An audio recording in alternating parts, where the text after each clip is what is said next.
जय हिंद दोस्तों, स्वागत है आपका और एक नए वीडियो में और एक नए टॉपिक के साथ। मैं हूं डॉक्टर देवू। मैं हूं राजेश। स्वागत करते हैं हमारे यूट्यूब चैनल। तो चलिए दोस्तों, पहले वीडियो ही स्टार्ट करते हैं। आशा करेंगे पसंद आएगा और पसंद आए तो लाइक और शेयर जरूर से कर दीजिएगा। और चैनल पर पहली बार है सब्सक्राइब नहीं किया तो साथ में सब्सक्राइब भी कर दीजिएगा। चलिए स्टार्ट।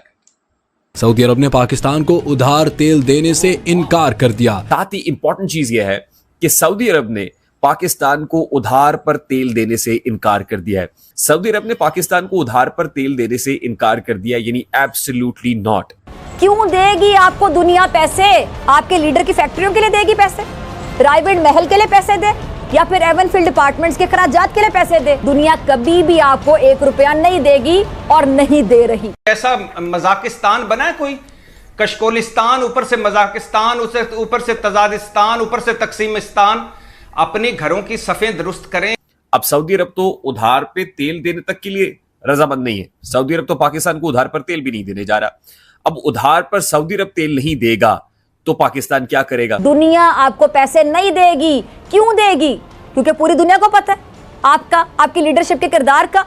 दुनिया कभी भी आपको 1 रुपया नहीं देगी। जो है ना, ये डिफॉल्ट वाला लफ्ज, ये इस्तेलाह जो है, ये मुझे यूं लगता है कि कुछ लोगों ने पाकिस्तान की छेड़ बना ली है कौम की।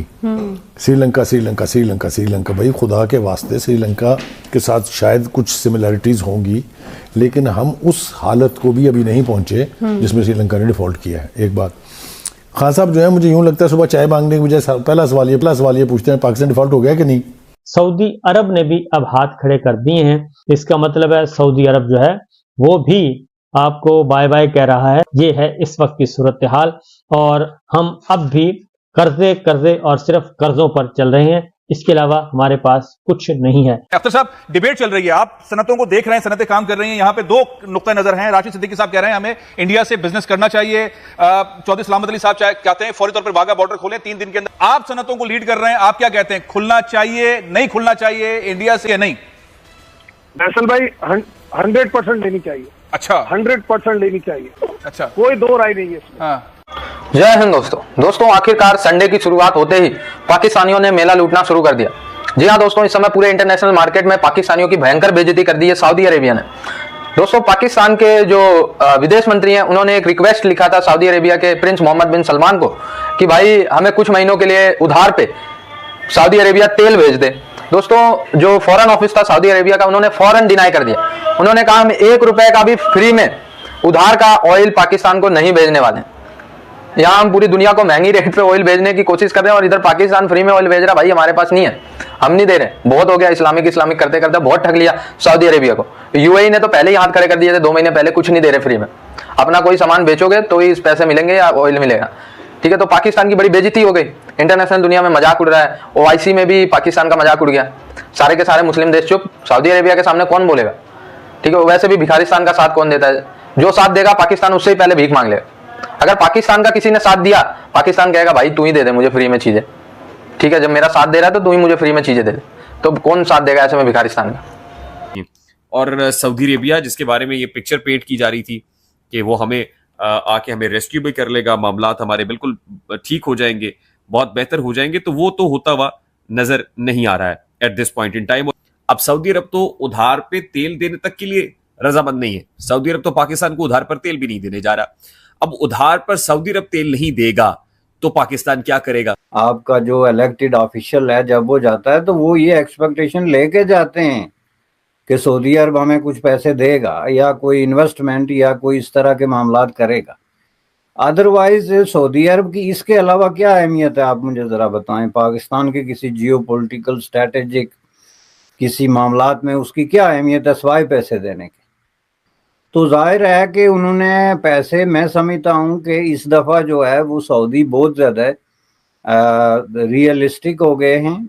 और अब सऊदी अरब के अंदर भी जो एक शऊर डेवलप हो रहा है सोशल मीडिया की वजह से, उसकी वजह से भी अब वो शहनशाही खाते कि जिसको मर्जी उठा के इतने दे दिए, अब वो भी नहीं कर सकते, क्योंकि अब वहाँ भी क्रिटिसिज्म शुरू हो गया। अब जो है वो सऊदी अखबारात उठा के पढ़ें तो उनमें अब ये चीज़ें डिस्कस होती हैं। वो बादशाहों की तरह की वाली बात नहीं रही कि ठीक है जी बरादर इस्लामी मुल्क है तो 10 बिलियन दे देते हैं। इसलिए उन्होंने जो सरमायाकारी की बात की, देखें, सरमायाकारी की बात करना और जो है वो पैसे देने में ये बहुत बड़ा फर्क है, और मैं समझता हूँ कि ये पॉलिसी में जंप है।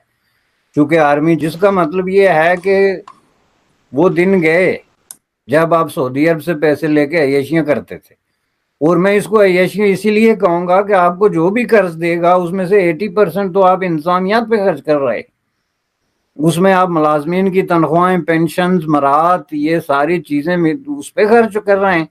तो कोई आपको पैसे जो है इस तरह ब्लाइंडली क्यों देगा? इसलिए उन्होंने दोनों जो अनाउंसमेंट की है कि एक तो ज़र मुबादला बढ़ाएंगे, because you can not touch it, you have to keep there and you can, और आपने हमें वापस करना होगा ऑन 24 आवर्स नोटिस। और दूसरा उन्होंने जो है वो इन्वेस्टमेंट की बात की, तो इन्वेस्टमेंट थ्रू कंपनीज होती हैं, वो पहले अपना नफ़ा नुकसान देखेंगे, पूरे मामलात देखेंगे, फिर वो देंगे, और उसके लॉन्ग टर्म असरात जाके 3, 4, 5 साल बाद जाहिर होने शुरू होंगे। लिहाजा इन दोनों चीज़ों का पाकिस्तान का जो नंबर 1 चैलेंज है डिफ़ॉल्ट, उसके साथ कोई बहुत करीबी ताल्लुक नहीं है। आल्दो के इससे कुछ लोगों के हौसले ज़रूर बुलंद होंगे कि उम्मीदें ज़रूर पैदा होंगी, लेकिन जब तक ये पाकिस्तान का अल्ले तल्ले जो हैं कि जिसमें एक आपके 5वें स्केल का एक मुलाजम है, उसका जो प्रोटोकॉल और ख़र्चे हैं वो जनाब वाइट हाउस के मुलाजमीन से भी ज़्यादा हैं, अगर तो फिर आप जितने पैसे बाहर से ले लें, कोई कितनी मदद क्यों ना कर दे, आप जो है वो कहीं नहीं पहुंच सकते। बिल्कुल सही कह रहे हैं बैरिस्टर साहब, और अगर हम खुद अपनी मदद ना करना चाहें तो जारी बात है कौन हमारी मदद कर सकता है। बैरिस्टर साहब, जारी बात है मुल्क के अंदर एक फेवरेबल बिजनेस एनवायरनमेंट कहा जाता है, उसके लिए जारी बात है आपको एक लॉ एंड ऑर्डर बेहतर होना चाहिए। डिफॉल्ट के हवाले से जो है वो बड़ी खबरें आना शुरू हो गई हैं कि हम डिफॉल्ट कर सकते हैं, कितनी सच्चाई है इसमें, और मतलब किस तरीके से इससे बचा जा सकता है इस सूरत हाल से? देखिए आयशा, बात यह है कि ये जो बहरान हम इस वक्त जिसका सामना कर रहे हैं, ये आज तो क्रिएट नहीं हुआ है, ना ये पिछले 8 महीने में हुआ है, ना ये पिछले 2-3 साल में हुआ है, ये काफी पुराना सिलसिला चल रहा है। अच्छा खासा मुल्क चल रहा था, अगर आपको याद हो।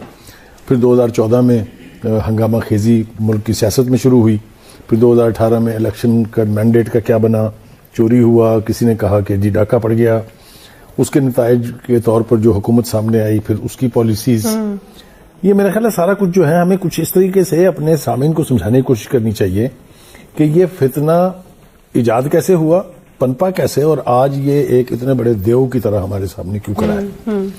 जो है ना ये डिफॉल्ट वाला लफ्ज, ये इस्तेलाह जो है, ये मुझे यूं लगता है कि कुछ लोगों ने पाकिस्तान की छेड़ बना ली है कौम की। श्रीलंका श्रीलंका श्रीलंका श्रीलंका, भाई खुदा के वास्ते श्रीलंका के साथ शायद कुछ सिमिलैरिटीज होंगी, लेकिन हम उस हालत को भी अभी नहीं पहुंचे जिसमें श्रीलंका ने डिफॉल्ट किया है। एक बात, खान साहब जो है मुझे यूं लगता है सुबह चाय मांगने के बजाय पहला सवाल ये पूछते हैं पाकिस्तान डिफॉल्ट हो गया कि नहीं, क्योंकि उनकी जितनी प्रेस कॉन्फ्रेंसेज हैं, उनकी जितनी गुफ्तगू है, उनकी जितनी तकरीरें हैं, उनके जितने कौम से खिताब हैं, उस सब कुछ में उनका सबसे पहला सवाल भी यही है और सबसे बड़ा उनका आर्गूमेंट भी यही है कि पाकिस्तान डिफॉल्ट कर जाएगा।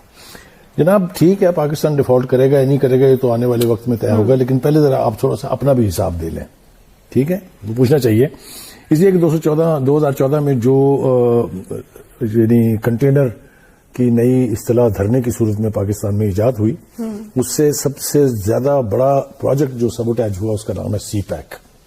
अगर आपको याद हो कि चाइना के प्रेसिडेंट ने आना था, और वो फैसले जो 2 साल बाद उन्होंने आके यहाँ किए, वो अगर उस वक्त हो गए होते तो शायद सूरत हाल बेहतर होती। इसलिए कि दुनिया के हर शख्स ने, दुनिया का हर वो आदमी जो इकोनॉमी को समझता है, उन्होंने कहा था कि CPEC is a gold mine, CPEC is a game changer.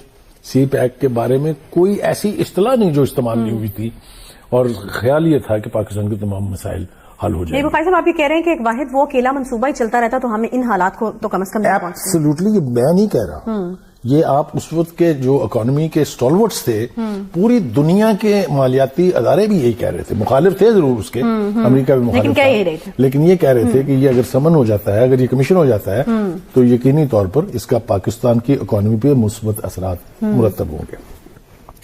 चलिए जनाब, आप फिर 2018 के इलेक्शन के नतीजे में आ गए, आपने हुकूमत बना ली, और पूरी कौम को आपने ये कहा कि मेरे पास ऐसे ऐसे इकोनॉमिक अरिस्टोटल्स हैं, आपको याद होगा जुमला उनका कि 200 माहिरीन की टीम है मेरे पास, जो महीनों, हफ्तों और दिनों में नहीं, घंटों में इस मुल्क की तकदीर बदल देगी। तो मैं कहना ये चाह रहा हूँ कि वो तकदीर बदलते बदलते जब हम कोशिश कर रहे थे कि IMF के साथ हमारी डील हो जाए और कोई ऐसी डील हो जाए, यही कर रही थी ना हुकूमत। फिर जब उन्होंने देखा कि उनकी हुकूमत तो जा रही है, वोट ऑफ नो कॉन्फिडेंस पेश हो गया, तो उससे कुछ अर्सा पहले उसको एंटिसिपेट करते हुए उन्होंने IMF की उस डील के साथ क्या खिलवाड़ किया है, वो इकॉनमी की ज़बान में अगर मैं आपको बताऊं तो सिवाय इसके कि वो बुनियाद रखने की कोशिश की गई कि पाकिस्तान डिफॉल्ट कर जाए।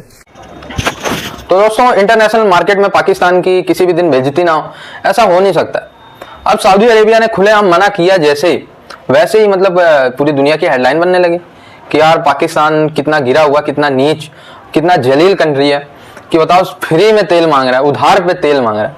इतना गिरा हुआ देश तो मैंने नहीं सुना यार। पैसे बंदा उधार मांग लेता है, लेकिन उधार भी, तेल भी उधार पे मांग रहे हैं यार। कैसे गिरे हुए और कितने नीच लोग हैं, इसी से आप अंदाजा लगा सकते। पूरी दुनिया में आतंक ये फैला है, पूरी दुनिया में जो है विस्फोट, पूरी दुनिया में धरना प्रदर्शन, पूरी दुनिया में जिहाद टाइप की चीजें, मदरसा टाइप की चीजें, आतंकी माइंडसेट ये तैयार करें। ठीक है, जब पेट भरने के लाले पड़ जाए तो फिर उधार मांगे। भाई आतंकवादियों से मांग लो पैसे भाई यार। अगर पैसों की कमी हो रही है तो ये अलकायदा वगैरह जो लश्कर तैयबा जैसे मोहम्मद टाइप की ग्रुप्स बनाए हुए हैं, इनसे पैसे मांग लो। लेकिन दोस्तों, शर्म की बात यह है कि पाकिस्तानी जो पैसे मांगते भी हैं, अगर मान लो ये 100 करोड़ रुपए इनको मिल गए किसी देश से, तो 100 करोड़ में से 30-40 करोड़ तो ये आतंकवादियों को दे देते हैं। लो बेटा, जाओ इन पैसों से गन वन खरीदो, बंदूक जो भी खरीदना खरीदो, अटैक पे लग जाओ, जिहाद पे लग जाओ, जाके फ्रांस में धमाके करो, जर्मनी में करो, भारत में करो, अमेरिका में करो, धमाके करो। और दोस्तों, जो देश पाकिस्तान को पैसे देते हैं वो इक्वली आतंकवाद में हिस्सा है, क्योंकि जो देश देते हैं ना पैसे, उनको पता है कि पाकिस्तान कहाँ यूज करता है। लेकिन जानबूझ के सऊदी अरेबिया, USA, यूरोपीय यूनियन पैसे देते हैं पाकिस्तान को, और फिर उसी पैसे से उन्हीं के खिलाफ हमला होता है। भारत के खिलाफ तो होता ही है, लेकिन उन देशों के खिलाफ भी होता है जो पैसे देते हैं। तो पाकिस्तान एक तरीके से पूरी दुनिया के लिए एक ऐसा नाली का कीड़ा बन गया है जो हमेशा पूरी दुनिया के सामने बदबू देता रहता है, पूरी दुनिया के सामने अपनी बेइज्जती करवाता रहता है। और क्या चाहिए, हर महीने, हर संडे, हर दिन इनकी बेइज्जती फिक्स होती। थैंक यू दोस्तों वीडियो को यहाँ तक देखने के लिए। बाकी आपकी क्या राय है दोस्तों इस वीडियो के माध्यम से, आपको हम पूछना चाहेंगे, आप कमेंट बॉक्स में जाके जरूर लिख दीजिएगा। फिलहाल आपसे विदाई ले रहे, मिलेंगे और एक नई वीडियो में आपके साथ। टिल देन, जय हिंद, जय भारत।